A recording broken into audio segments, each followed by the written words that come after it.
এক ঝাঁক পাখি তাড়া করছে শখের ড্রোনকে। তবে কি আমি আমার ড্রোনটি আজকে হারিয়ে ফেললাম? এই মাঠে ঘাটে কেন, কোথায় গিয়েছিলাম আমি আসলে?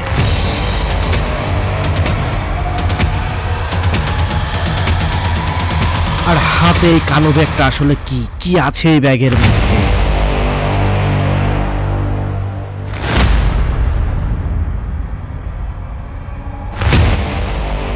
জি বন্ধুরা, জীবনের অনেক খারাপ সময় পাড়ি দিয়েছি, তবুও মনের করে স্বপ্ন বলেছি একদিন কন্টেন্ট ক্রিয়েটর হবই, সাথে মানুষের পাশে দাঁড়ানোর সৎ ইচ্ছে। তিলে তিলে কয়েক বছর চেষ্টা করে যখন কাজের জন্য ক্যামেরা, বাইক, ড্রোন সহ প্রয়োজনীয় অনেক কিছুই নিজের হাতে, ঠিক তখনই আমি জীবনের এক বাস্তব স্বপ্ন ভঙ্গের সামনে দাঁড়িয়ে। আমার কাজের শুরুতে বড় বাধা আমার চাকরি। চাকরি না থাকলে পেট চলবে না, আর পেট না চললে কন্টেন্টের স্বপ্ন দেখা বিলাসিতা। চাকরি বাঁচাতে আগের চ্যানেলগুলোর কাজ সব বন্ধ করতে হয়েছে, কারণ আগের চ্যানেলগুলো ছিল আমার ফেস দেখিয়ে। তবে এইভাবে দমে যেতে চাই না, নিজেকে আর নিজের ফেস লুকিয়ে নতুনভাবে জিরো থেকে শুরু। আজ এই প্রথম ভিডিওতে বিটিস্কোপের পক্ষ থেকে আপনাদের সবাইকে জানাই শুভেচ্ছা। সময় হলে নিজের ফেস রিভিল করব আপনাদের সাথে, আর এই দীর্ঘ পথের যাত্রার গল্প, মানবিক কাজের সবকিছু ধীরে ধীরে পূর্ণতা পাবে আপনাদের সাথে ইনশাল্লাহ। তো বন্ধুরা, আজ রাস্তায় আমার কালো ঘোড়া রেখে একটি নদী পার হয়েছি নৌকায়। তারপর ৩-৪ কিলো পায়ে হেঁটে চলেছি গন্তব্য একটি বিলের মাঝে। খবর পেয়েছি এখানে সন্ধ্যার আগে দেখা মেলে ঝাঁকে ঝাঁকে শেয়ালের। আমার সঙ্গী এখন আমার ড্রোন আর ক্যামেরা, আর হাতে যে ব্যাগটা দেখছেন, এটা মূলত আমার একার যুদ্ধের আরেকটি অস্ত্র।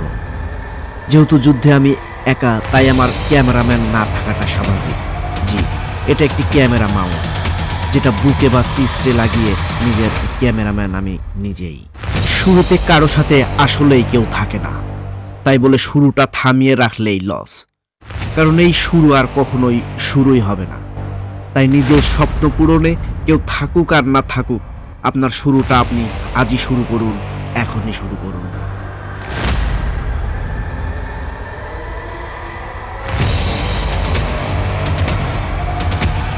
এর মধ্যে বিলের মাঝখানে গিয়ে কিন্তু আমার ড্রোনটি আমি আকাশে উঠিয়ে দিয়েছি, শুরু করেছি সার্চ দা শিয়াল।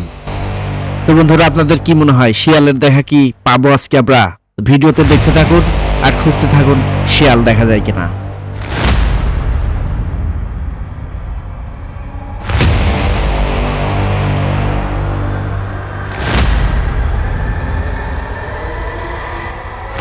এত সময় সবকিছু বেশ ঠিকঠাক চলছিল। হঠাৎ আমি লক্ষ্য করলাম আমার শখের ড্রোনটির পেছনে এক ঝাঁক চিল আর কাক তাড়া করছে।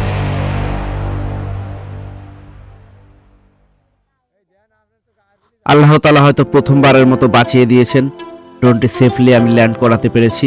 ভিডিওটি ভালো লাগলে অবশ্যই বন্ধুদের সাথে শেয়ার করবেন, আর আমার সাথে থাকার জন্য সবাইকে অনুরোধ রইল। আসসালামু আলাইকুম।